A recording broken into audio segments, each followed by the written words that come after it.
ప్రభువు నామానికి స్తోత్రం. ప్రతిరోజు వినడం ద్వారా ఒక సంవత్సరానికి బైబిల్ చదవడానికి ఈ ఛానల్ సహాయపడుతుంది. Please subscribe and support. హృదయపూర్వక ధన్యవాదాలు. నేటి వేద భాగం ఎస్తెరు గ్రంథము 3వ అధ్యాయము. ఈ సంగతులైన తరువాత రాజైన అహష్వేరోషు హమ్మెదాతా కుమారుడును అగాగీయుడు నగు హామానును గనపరచి వాని హెచ్చించి వాని పీఠమును తన దగ్గరనున్న అధిపతులందరికంటే ఎత్తుగా నుంచెను. కాబట్టి రాజు గుమ్మముననున్న రాజసేవకులందరూ రాజాజ్ఞానుసారముగా మోకాళ్ళూని హామానునకు నమస్కరించిరి. మొర్దెకై వంగకయు నమస్కారము చేయకయు నుండగా రాజు గుమ్మముననున్న రాజసేవకులు, నీవు రాజాజ్ఞను ఎందుకు మీరుచున్నావని మొర్దెకైని అడిగిరి. ఈ ప్రకారము వారు ప్రతిదినము అతనితో చెప్పుచూ వచ్చినను అతడు వారి మాట చెవినబెట్టకపోయిన గనుక వారు మొర్దెకై యొక్క మాటలు స్థిరపడునో లేదో చూతమని దాని హామానునకు తెలిపిరి. ఎలయనగా అతడు, నేను యూదుడను గనుక ఆ పని చేయజాలనని వారితో చెప్పియుండెను. మొర్దెకై వంగకయు నమస్కరింపకయు నుండుట హామాను చూచినప్పుడు బహుగా కోపించి మొర్దెకై ప్రాణము మాత్రము తీయుట స్వల్పకార్యమని ఎంచి మొర్దెకై యొక్క జనులు ఎవరైనది తెలుసుకొని అహష్వేరోషు యొక్క రాజ్యమందంతటా నుండు మొర్దెకై స్వజనులగు యూదులనందరినీ సంహరించుటకు ఆలోచించెను. రాజైన అహష్వేరోషు యొక్క ఏలుబడియందు 12వ సంవత్సరమున నీసాను మాసమున అనగా ప్రథమ మాసమున వారు హామాను ఎదుట పూరు అనగా చీటిని దినదినమునకు నెల నెలకును అదారు అను 12వ నెల వరకు వేయిచూ వచ్చిరి. అంతటా హామాను అహష్వేరోషుతో చెప్పినదేమనగా, మీ రాజ్య సంస్థానములన్నిటి యందుండు జనులలో ఒక జాతి వారు చెదరియున్నారు. వారి విధులు సకల జనుల విధులకు వేరుగా ఉన్నవి. వారు రాజు యొక్క ఆజ్ఞలను గైకొనువారు కారు. కాబట్టి వారిని ఉండనిచ్చుట రాజునకు ప్రయోజనకరము కాదు.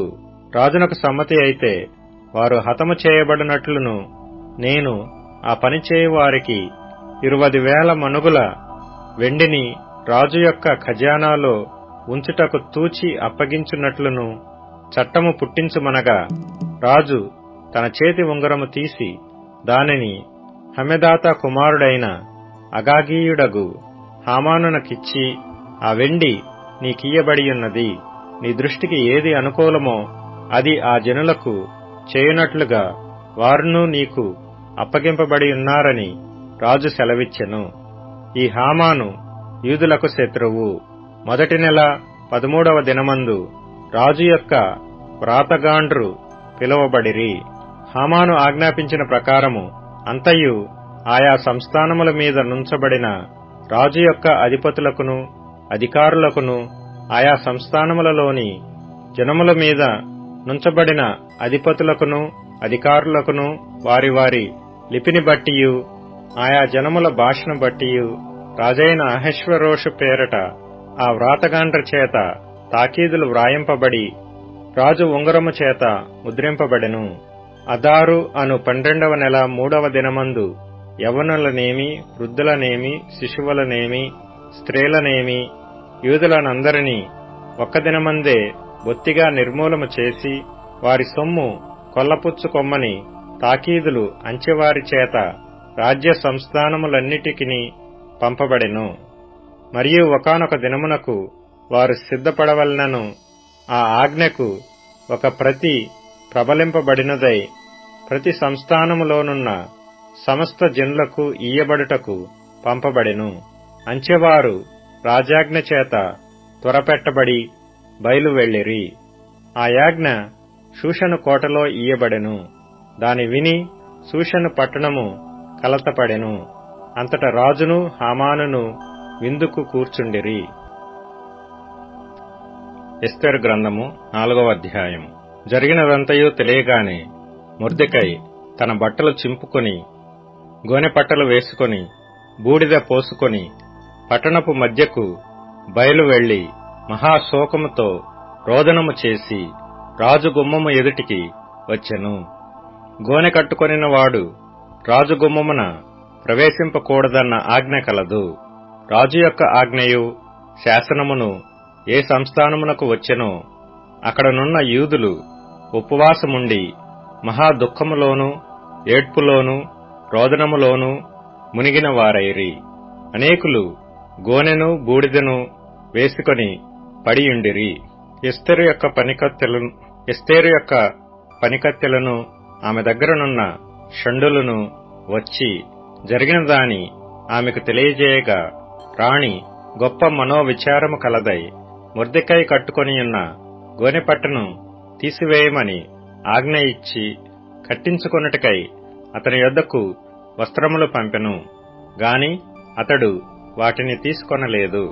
అప్పుడు ఎస్తేరు తన్ను కనిపెట్టియుండుటకు రాజు నియమించిన షండులలో హతాకు అను ఒకని పిలిచి, అది ఏమైనది, ఎందుకైనది తెలుసుకొనుటకు మొర్దెకై యొద్దకు వెళ్ళుమని ఆజ్ఞనిచ్చెను. హతాకు రాజు గుమ్మము ఎదుటనున్న పట్టణపు వీధిలో నుండు మొర్దెకై యొద్దకు పోగా, మొర్దెకై తనకు సంభవించినదంతయు యూదులను నాశనము చేయుటకు గాను హామాను వారిని బట్టి రాజు ఖజానాకు తూచి ఇచ్చెదనని చెప్పిన సొమ్ము మొత్తము ఇంతయనియును అతనికి తెలిపి, వారిని సంహరించుటకై షూషనులో ఇయ్యబడిన ఆజ్ఞ ప్రతిని ఎస్తేరునకు చూపి తెలుపుమనియు, ఆమె తన జనుల విషయమై రాజును వేడుకొని అతని సముఖమందు విన్నపము చేయుటకై అతని యొద్దకు పోవలెనని చెప్పుమనియు దానినతనికిచ్చెను. హతాకు వచ్చి మొర్దెకై యొక్క మాటలను ఎస్తేరుతో చెప్పెను. అంతటా ఎస్తేరు మొర్దెకైతో చెప్పుమని హతాకునకు సెలవిచ్చినదేమనగా, పిలువబడక పురుషుడే గాని స్త్రీయే గాని రాజు యొక్క అంతర్గృహమున ప్రవేశించిన ఎడల బ్రతుకున్నట్లుగా రాజు తన బంగారపు దండమును ఎవరి తట్టు చాపునో వారు తప్ప ప్రతివాడు సంహరింపబడునన్న కఠినమైన ఆజ్ఞ కలదని రాజు సేవకులకందరికీ అతని సంస్థానములలోనున్న జనులకందరికీ తెలిసేయున్నది. నేటికి 30 దినముల నుండి రాజునొద్దకు ప్రవేశించుటకు నేను పిలువబడలేదని చెప్పుమనెను. వారు ఎస్తేరు యొక్క మాటలు మొర్దెకైకి తెలుపగా, మొర్దెకై ఎస్తేరుతో ఇట్లు ప్రత్యుత్తరమిచ్చి, రాజనగరులో ఉన్నంత మాత్రము చేత యూదులందరికంటే నీవు తప్పించుకొందువని నీ మనస్సులో తలంచుకొనవద్దు. నీవు ఈ సమయమందు ఏమియూ మాట్లాడక మౌనముగానున్న ఎడల యూదులకు సహాయమును విడుదలయు మరియొక దిక్కు నుండి వచ్చును గాని నీవును నీ తండ్రి ఇంటి వారును నశించుదురు. నీవు ఈ సమయమును బట్టియే రాజ్యమునకు వచ్చితివేమో ఆలోచించుకొనుమని చెప్పుమనెను. అప్పుడు ఎస్తేరు మొర్దెకైతో మరలా ఇట్లనెను, నీవు పోయి షూషనునందు కనబడిన యూదులనందరినీ సమాజ మందిరమునకు సమకూర్చి నా నిమిత్తము ఉపవాసముండి 3 దినములు అన్నపానములు చేయుకుడి. నేనును నా పనికత్తెలను కూడా ఉపవాసముందుము. ప్రవేశించుట న్యాయ వ్యతిరిక్తముగానున్నను నేను రాజునొద్దకు ప్రవేశించుదును. నేను నశించినా నశించెదను. అటువలనే మొర్దెకై బయలుదేరి ఎస్తేరు తనకు ఆజ్ఞాపించిన ఎంతటి ప్రకారముగా జరిగించెను. యోహాను సువార్త 15వ అధ్యాయం. నేను నిజమైన ద్రాక్షావల్లిని, నా తండ్రి వ్యవసాయకుడు. నాలో ఫలింపని ప్రతి తీగను ఆయన తీసి పారవేయును. ఫలించు ప్రతి తీగ మరీ ఎక్కువగా ఫలింపవలెనని దానిలోని పనికిరాని తీగలను తీసివేయును. నేను మీతో చెప్పిన మాటను బట్టి మీరిప్పుడు పవిత్రులయ్యున్నారు. నా యందు నిలిచియుండుడి, మీ యందు నేనును నిలిచియుందును. తీగె ద్రాక్షావల్లిలో నిలిచియుంటేనే గాని తనంతట తానే ఇలాగు ఫలింపలేదో, అలాగే నాయందు నిలిచియుంటేనే కాని మీరును ఫలింపరు. ద్రాక్షావల్లిని నేను, తీగెలు మీరు. ఎవడు నాయందు నిలిచియుండునో, నేను ఎవనియందు నిలిచియుందునో వాడు బహుగా ఫలించును. నాకు వేరుగా ఉండి మీరేమీయూ చేయలేరు. ఎవడైనను నాయందు నిలిచియుండని ఎడల వాడు తీగవలె బయట పారవేయబడి ఎండిపోవును. మనుష్యులు అట్టివాటిని పోగు చేసి అగ్నిలో పారవేతురు, అవి కాలిపోవును. నాయందు మీరును మీయందు నా మాటలను నిలిచియుండిన ఎడల మీకేది ఇష్టమో అడుగుడి, అది మీకు అనుగ్రహింపబడును.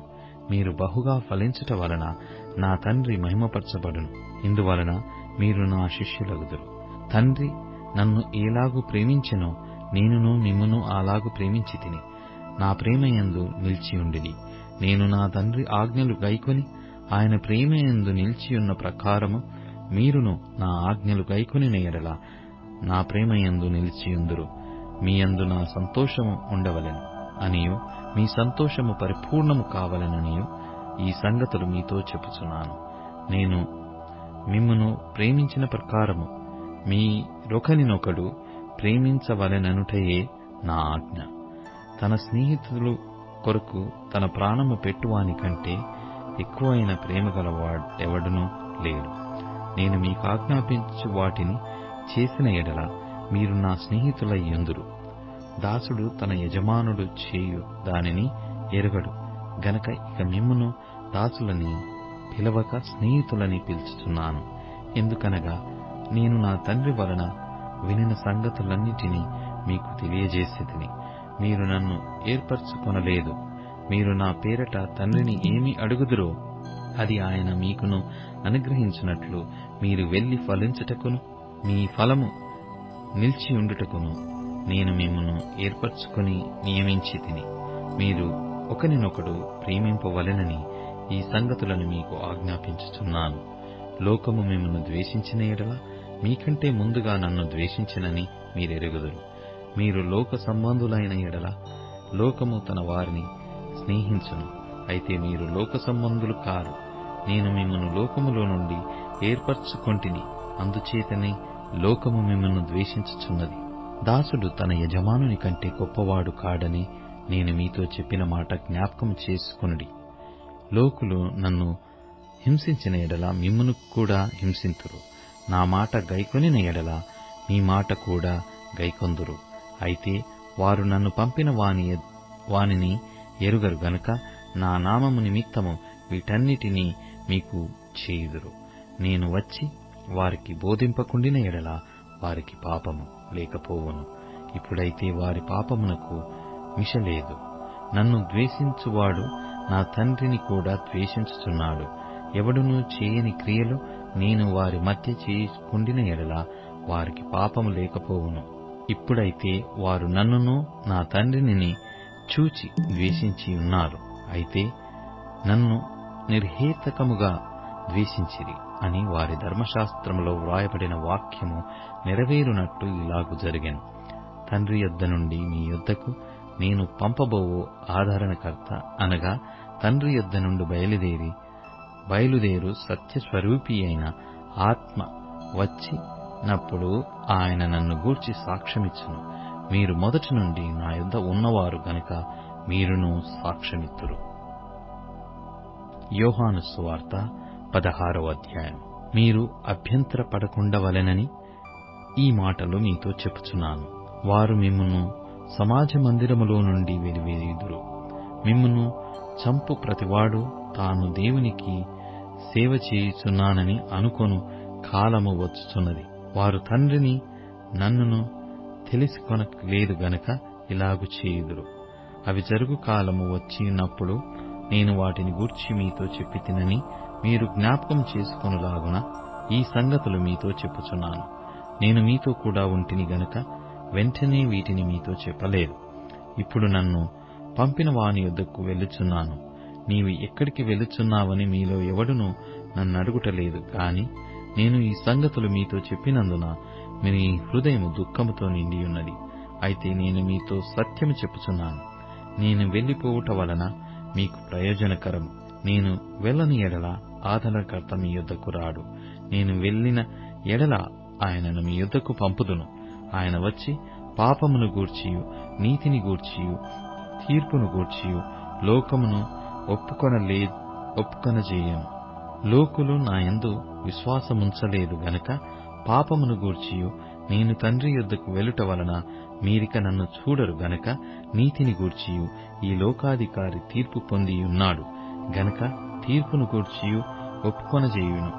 నేను మీతో చెప్పవలసినవి ఇంకనూ అనేక సంగతులు కలవు, గాని ఇప్పుడు మీరు వాటిని సహింపలేరు. అయితే ఆయన అనగా సత్యస్వరూపి అయిన ఆత్మ వచ్చినప్పుడు మిమ్మును సర్వసత్యములోనికి నడిపించును. ఆయన తనంతట తానే ఏమీ బోధింపక వేటిని వినునో వాటిని బోధించి సంభవింపబోవు సంగతులను మీకు తెలియజేయును. ఆయన నా వాటిలోనివి తీసుకొని మీకు తెలియజేయును గనుక నన్ను మహిమపరచును. తండ్రికి కలిగినవన్నీ నావి, అందుచేత ఆయన నా వాటిలోనివి తీసుకుని మీకు తెలియజేయునని నేను చెప్పితిని. కొంచెము కాలమైన తరువాత మీరిక నన్ను చూడరు, మరికొంచెం కాలమునకు నన్ను చూచెదరని చెప్పాను. కాబట్టి ఆయన శిష్యులలో కొందరు కొంచెము కాలమైన తరువాత నన్ను చూడరు, మరికొంచెము కాలమునకు నన్ను చూచెదరు, నేను తండ్రి యొద్దకు వెళ్ళుచున్నాననియు ఆయన మనతో చెప్పుచున్న మాట ఏమిటని ఒకనితో ఒకరు చెప్పుకొనిది. కొంచెము కాలమని ఆయన చెప్పుచున్నది ఏమిటి? ఆయన చెప్పుచున్నది సంగతి మనకు తెలియదని చెప్పుకొనిది. వారు తన్ను అడగగోరుచుండినరని యేసు ఎరిగి వారితో ఇట్లనెను, కొంచెము కాలమైన తరువాత మీరు నన్ను చూడరు, మరికొంచెము కాలమునకు నన్ను చూచెదరని నేను చెప్పిన మాటను గూర్చి మీరు ఒకనితో ఒకడు ఆలోచించుకొనుచున్నారా? మీరు ఏడ్చి ప్రలాపింతురు గాని లోకము సంతోషించును, మీరు దుఃఖింతురు గాని మీ దుఃఖము సంతోషమగునని మీతో నిశ్చయముగా చెప్పుచున్నాను. స్త్రీ ప్రసవించునప్పుడు ఆమె గడియ వచ్చెను గనక ఆమె వేదన పడును.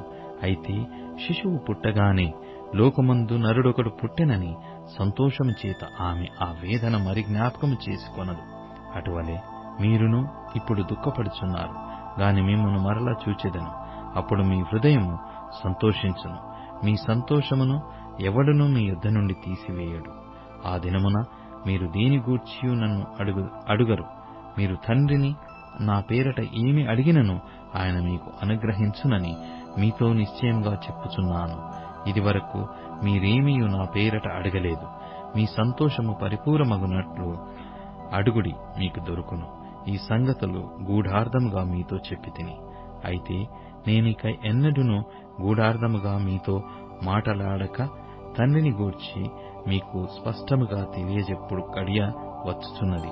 ఆ దినమందు మీరు నా పేరిట అడుగుదురు గాని మీ విషయమై నేను తండ్రిని వేడుకొందునని మీతో చెప్పుటలేదు.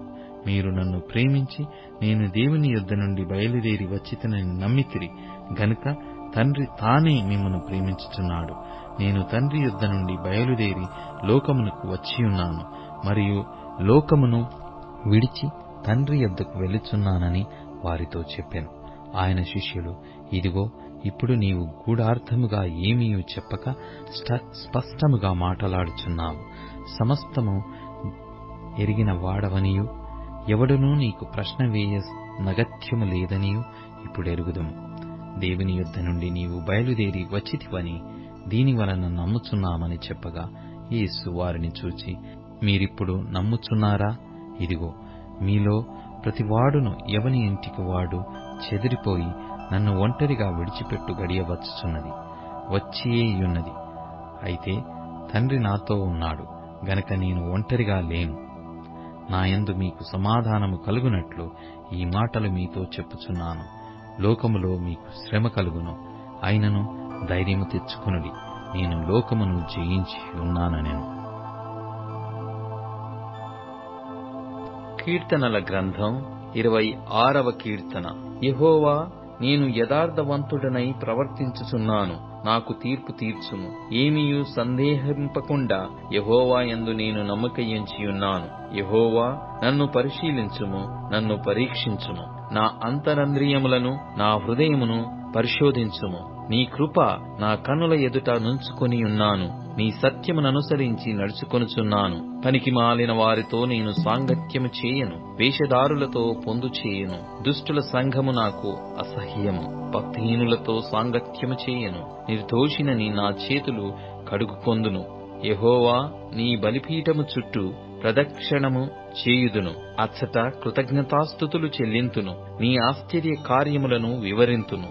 యెహోవా, నీ నివాస మందిరమును నీ తేజో మహిమ నిలుచు స్థలమును నేను ప్రేమించుచున్నాను. పాపులతో నా ప్రాణమును చేర్చకుము, నరహంతకులతో నా జీవమును చేర్చకుము. వారి చేతిలో దుష్కార్యములు కలవు, వారి కుడి చెయ్యి లంచములతో నిండియున్నది. నేను యథార్థవంతుడినై నడుచుకొనుచున్నాను, నన్ను విమోచింపుము, నన్ను కరుణింపుము. సమభూమిలో నా పాదము నిలిపియున్నాను, సమాజములలో యెహోవాను స్తుతించెదను.